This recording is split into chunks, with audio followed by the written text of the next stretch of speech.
many, many news things to discuss, and we've probably missed some as well. I'm sure we have, but I think all the major things are on here. I think so. If mean, not, we always miss stuff anyway. Who cares? yeah, it's the news. First and foremost, Mm, Nicholas Hoult, who yes, was up for Superman earlier this year, yes, and a couple of years ago was up for the Batman, or yes. Batman in Matt Reeves' The Batman. Yep. And famously lost out to Robert Pattinson, and your man who's got the role of Superman, whose name I haven't bothered to learn yet. Everyone was kind of like, Nicholas Hoult is going through his villain origin story right now, and they were right. He's been cast as Lex Luthor in Superman Legacy. Mm, I like Nicholas Hoult. Ironically, we did the Beast character profile earlier, and we were talking about X-Men First Class. He, of course, yeah. played Beast in X-Men First Class. Yep. He's a good actor. I like what he does. I think he can be a really good Lex Luthor. Yeah, I'm down for it. I mean, if he channels his inner frustration with DC into this role, then he's fine. Well, James Gunn, I think, is someone whose castings we trust. Yeah. And Matt Reeves is someone whose castings we trust. And they were so close to picking him for Batman and Superman. Mm-hmm. And then James Gunn is like, no, Lex. You can be Lex. Mm. I trust that 100%. It's funny because it's like, obviously Lex is very jealous of Superman. For him to not get the Superman role and then now he is playing Lex kind of just helps him embody that a little bit. Yes, exactly that. Now this is... I don't know if I believe this yet. So I'll be disappointed if it is true.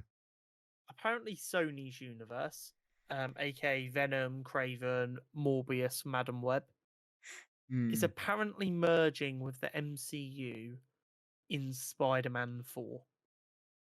Now, there's been a number of conflicting reports about this as to whether it is during Spider-Man 4 they get brought in, post Spider-Man 4, yep, or we're just going to start Spider-Man 4 and assume that they've always been there. So, what I take this to mean is that Spider-Man 4 will be the last MCU Spider-Man film where these are not canon. And I don't think we are due to get Spider-Man 5 before the end of the multiverse saga.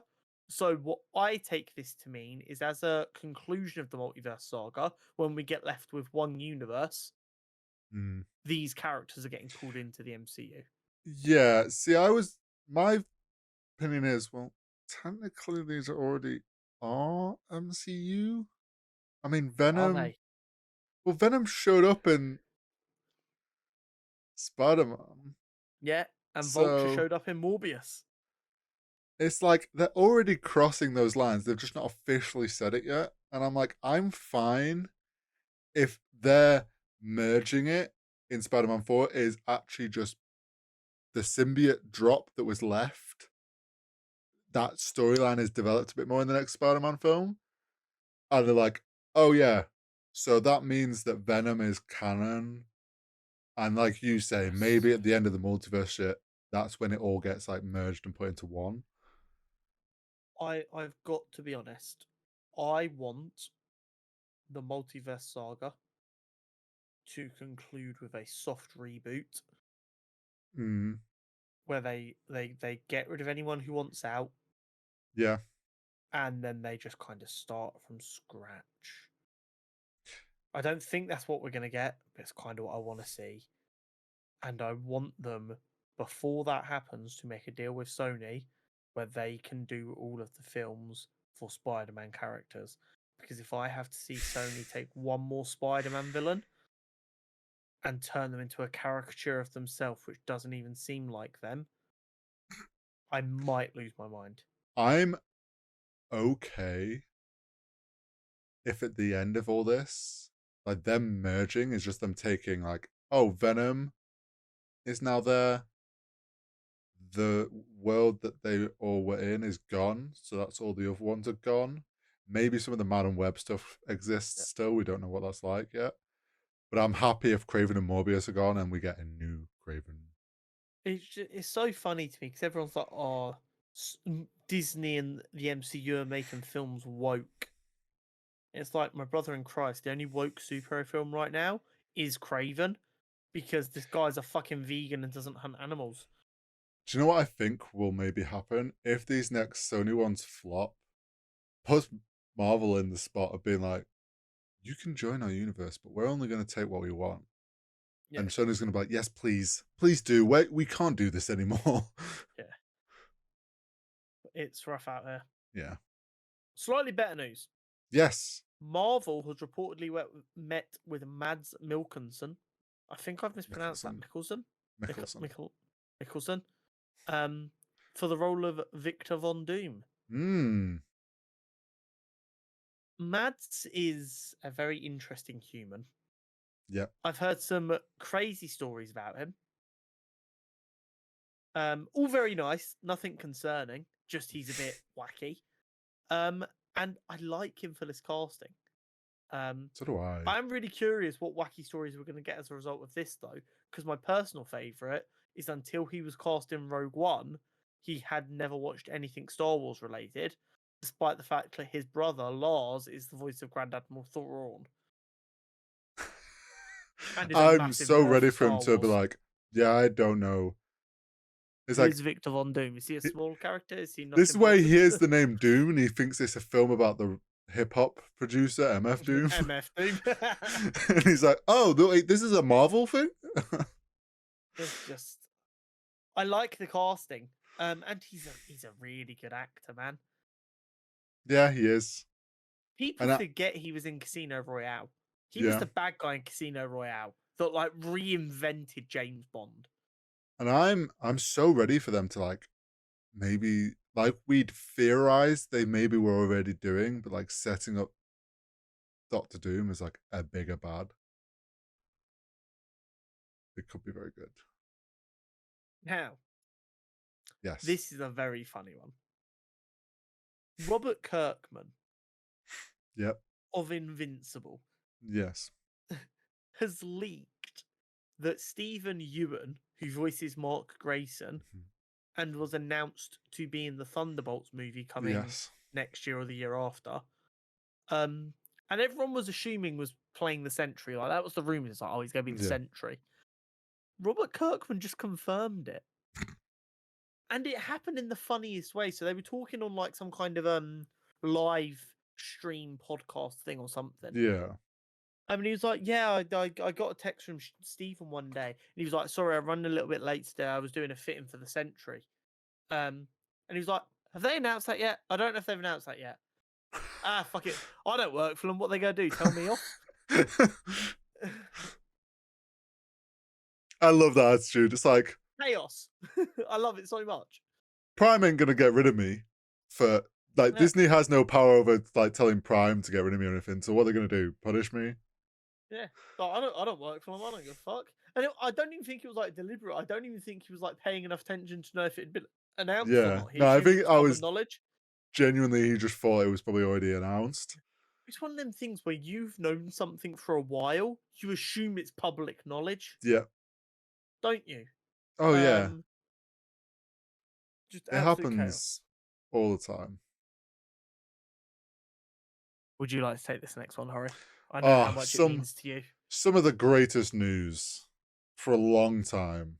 And honestly, why this hasn't happened sooner, I don't know. But Dave Filoni has been promoted to the Chief Creative Officer, I think is his title.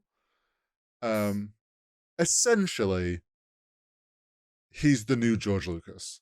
Let's just be He is real. God. He has the final say on all the creative direction, and essentially will probably be running and controlling what gets told in Star Wars. However, he has said that he's not going to tell people what to do. I think he won't tell them what to do, but he'll tell them if they're doing something wrong. I think he will help them Filoniify everything. Now, I didn't realize until recently, there's a large portion of Star Wars fans who do dislike Dave Filoni. Oh, I didn't even know that. Yeah. I don't really know if they're like Star Wars fans or if they just like enjoy different nerd media and they check in Star Wars sometimes and they're like, I really don't like this Filoni dude or what. They probably wrongly associate Filoni because he's under Disney. They probably think the Disney trilogy was his. Yeah, I don't know. But I know like us and our friends are all very Yeah. excited for this. This Oh is yeah. this is a big It's Poggers moment. my attitude is we won't have an issue. Hopefully, this now means we don't have an issue of the Disney trilogy again. Yeah. Where there's creative problems, clashes, stories get messed up, dumb decisions story wise are made that make it difficult to explain into the canon. One specific line comes to mind. And I think this is also Dave now has the power to make his life easier when he's trying to fix things, because hopefully he doesn't 100%. have to fix as many mistakes. You got to fix the problems before they're problems. Yeah, so I think it's genuinely a good thing for Star Wars. And I think there was a genuine concern that after his Mando arc and the Mando film, there was a genuine concern that maybe he would move on from Star Wars and go on to do different things. Yeah, So I guess this is kind of confirmation that he's not going anywhere for the foreseeable. part of me thinks, like, because we know George Lucas was on set on Ahsoka a few times, and like we know he goes regularly and chats with George and they talk about Star Wars and stuff. Why do I feel like George just told Disney, was just like, right, I'm done. I want to step back more. You have to put Dave Filoni in charge. He knows what he's doing. I trust him to run the ship that is Star Wars. That is my terms and agreement. And I feel like George Lucas maybe made it happen. But all good things. So that concludes the stuff that was strictly last week news. So that's all probably old, and you Yes. might already know it. And if Yeah. not, it just shows how important it is. So you should like and subscribe. This is true. Now for stuff that's more new news. Mm. First look at the Fallout series due to come out April 12th on Prime Video. It looks good. I will say, because I was going into this very cautious due to, especially after that AI poster. yeah, and like just we know like the track record of video game to shows isn't great. There's been like the one exception of The Last of Us. Yes. So Fallout, it was like, this could get messed up. Yeah. The set and all the costume and prop and all the visual practical effects, Power armor, look really good, and like makeup on some of the characters and stuff. They've also, I think it's confirmed that the story is going to be canon to the Fallout world. It is not anything from Fallout 3. And I think it maybe is set around the same timeline as Fallout 4 and 76's stuff, but it is going to be its own separate thing. it looks really good. The one that really sells it for me is the ghoul that we see in the pictures looks really good. Or at least I think they do anyway. And I'm very, very that was it. I saw there was a thing from Todd Howard. Apparently, when this was first like being ideated, they came to him with, "Oh, there's like these stories in Fallout 3." Apparently, he said to them, "Was like, no, we've done those stories. They don't need doing." Story. Yeah. Yeah. So I think the fact that he's had some say as well over the story gives me a bit more confidence that okay, maybe the story is going to be good. Yeah. If you want to use RIP, tell a unique story. Yeah. So makes sense. It has potential, and with the way Prime's been doing, like I kind of, I'm willing to give them a bit more leeway and hope. We talk a lot on here about how different brands can not buy because we're shit. Actually, no, it is buy because we're shills. They can buy goodwill by consistently releasing good products, and they can burn through that by releasing shit products. Yeah. And right now, I think Amazon is doing just fine. Their balance is nice and healthy with me. Yeah. The boys, Gen V, Invincible, all looking very good. Fallout is a world that, while I didn't play a lot of the games, I poured an ungodly amount of hours into Fallout 4. See, I've not been a big Fallout person, so I mean, I won't know much of the. But that might be the best way to go into it. Yeah, I mean, I do think so. I think it's always interesting when you're trying to do such a big project like this. Not enough people in the world who played Fallout 4 and want a played Fallout and want a Fallout TV show makes sense for this show to exist. It needs to be able to span beyond that. So hopefully, like, the show gives you enough to, like, make it worth it. Yeah. Apparently, we're also getting an explanation of the Pick Boy as well. So it could be interesting. Yeah, we'll see how that goes. Now this is something that's very exciting. Yes. Hayden Christensen, famously Anakin Skywalker in the prequels and more recently in stuff like Ahsoka, has signed with IAG, which is a very large talent agency, which would lead a number of people in the know to believe that he's making a return to his acting career outside of Star Wars. Yes. So for a long time, he did try and continue to be an actor after Star Wars, but because of people perpetually being weird, didn't get many opportunities. Yeah. So then took a step away. Yeah, I think how great the last few years have been for him personally in finding out that people do love and respect him for what he did for their childhood, I think has kind of reinvigorated his love of acting, and it seems like he wants to be considered for more stuff again. Yeah, I think he'd been coming back and doing stuff for Star Wars, and that obviously he has the direct line to them and doesn't need an agent, and probably was willing to do that stuff because it's Star Wars. And then, like, over this last year, I would say, in that convention where everyone was showing him love, and he kind of, I think that's all he's realized. Oh shit, I do have fans that actually love my work. Those people that hated on me years ago are probably old now and don't care what he's doing. The fans that actually care about me are here watching my stuff. And then he's like, I loved Ahsoka. He's probably had a lot of fun doing Ahsoka and these different things that he's like, maybe I put the feelers back out there and see if there's roles for me to play in. So it'll be cool. I'd love to see like him and Ewan McGregor on a completely different project. Yeah, that'd be really cool. That'd be really cool. But yeah. Right. Now Bob Iger's done an interview. I don't know what the interview was for, but things about the interview are all over my timelines, and we're going to talk about them and maybe take the piss out of him. Most likely take the we piss will out. See. Yeah, exactly. It's Bob Iger.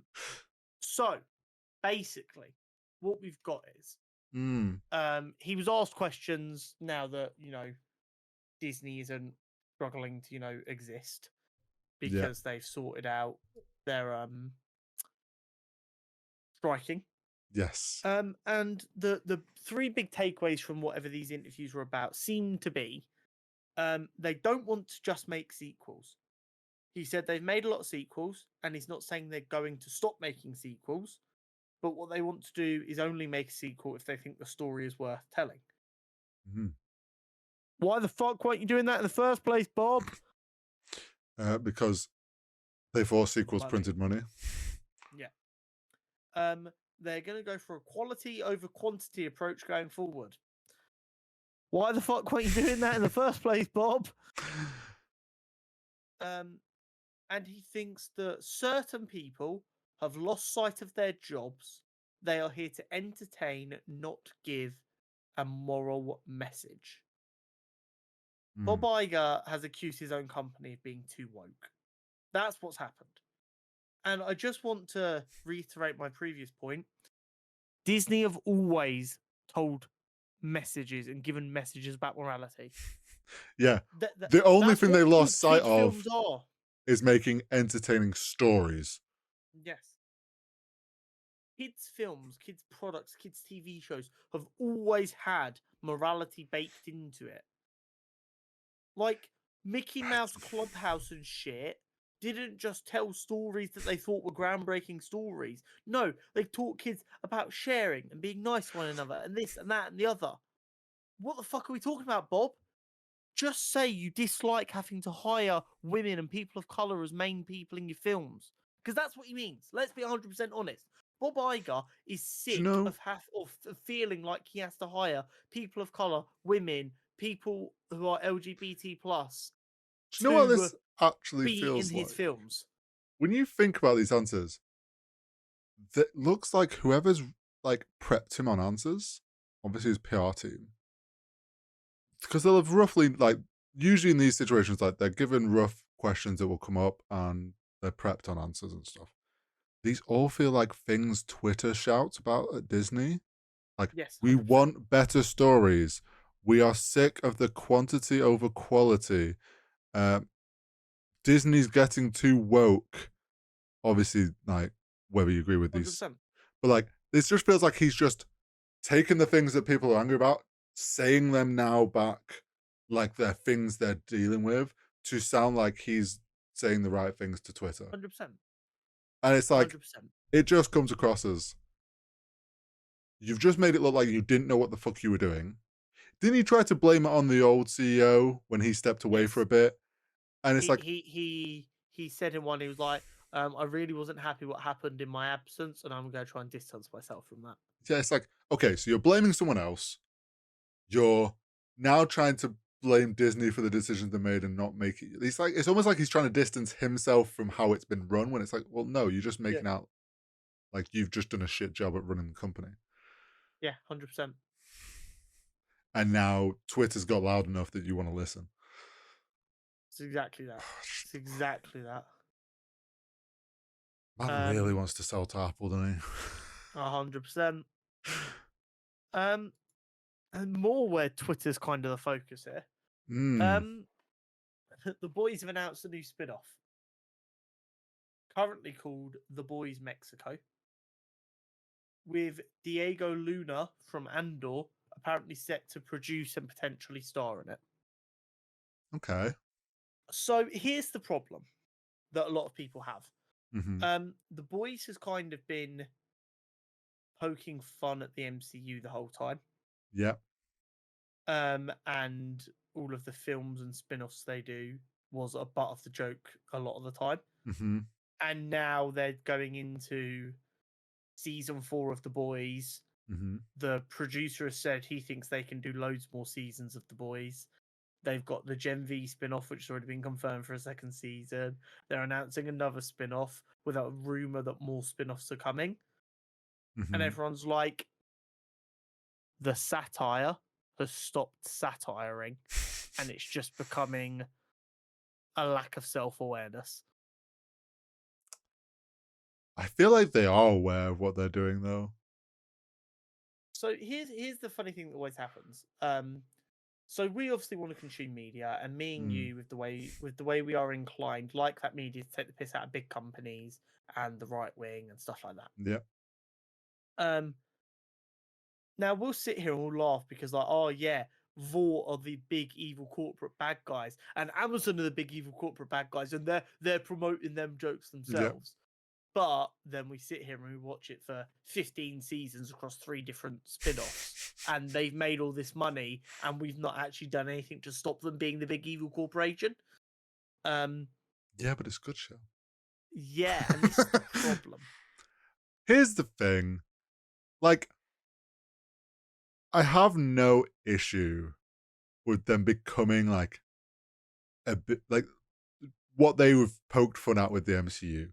Like having a big multiple seasons of The Boys and then start having spin-offs like Gen V having multiple seasons, and if they start doing these things like The Boys Mexico or whatever. I'm not against it as long as it all stays the same quality. If they start doing what Marvel did where the quality started dropping off because they were doing too many things, then I'll be pissed at them. Yes, 100%. Like if we get another cracking spin-off like Gen V, yeah, I'm all for it. Give me more. I don't care. It's this thing where it's just like, as long as it's good, I'm probably because fine. because then they'll start making fun. If they're self-aware enough, they'll go, "Look, guys, this is what happens when you do a like big fit franchise properly, unlike the MCU." It's um, it's an interesting one. I look forward to their 100%. mock version of Endgame, 100%. where they pull people from all of these spin-offs and do like a big like finale. It'll be good. And Margot Robbie Yes, also in the news. has said that she wants a relationship with Greta Gerwig like Scorsese and De Niro have following Barbie's success. Mm, She goes, Greta has to work with me at least 4 more times. And I guess my entire point is, for a long time we've had like an actor and director who are like seen as intrinsically linked because they work mm, together so many times. yeah, Scorsese and De Niro obviously being the most famous example, but Tarantino and Sam Jackson have worked together a yeah, lot, stuff like that. Greta Gerwig is, I think, it's pretty comfortable to say, the biggest name in directing at the minute in the new generation. yeah. Yeah, I wouldn't say she's part of the same generation as Nolan. I think she's the first No. of this new generation of superstar director. Um, I see no reason why Margot Robbie can't do that again. Margot Robbie's a fantastic actress. Yeah, Greta Gerwig is undoubtedly a phenomenal director. I And yeah. I mean, maybe we're finally winning this battle of, getting women in positions where they can actually make a difference and do the right stuff. Because I don't think anyone can accuse Greta or Margot of pandering to just fit in with an all boys club. yeah. No, I think Um, if they're my attitude is, when we've seen this in the past, clearly because they have strong relationships, that's why that started happening. That they'd start like reusing the same person. As long as their relationship is actually like this strong and good, and they want to, both parties want to do this, it's like, yeah, why the fuck not?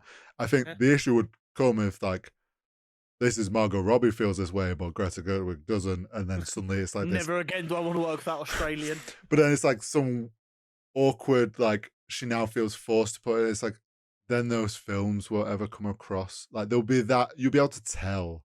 So I mean, 100%. I'm all for more of these like director and actor actress combos happening. It just makes for fun trivia. Yeah. And that is it for the Nerd News Network. However, I'm going to add one more Yes. bit in Oh. posthumously. Oh. So there's been some debate about a very, very well known comic book image. Mm-hmm. The cover of The Dark Knight Returns. I've sent you that cover on Discord. Yes, I see this. Are we looking at Batman's front or behind? I will send you the image that has been mocked up to show what each one would look like, but I want to know what your gut reaction is. It's his front. You think it's his front? Click on that tweet I sent you and look at the poll.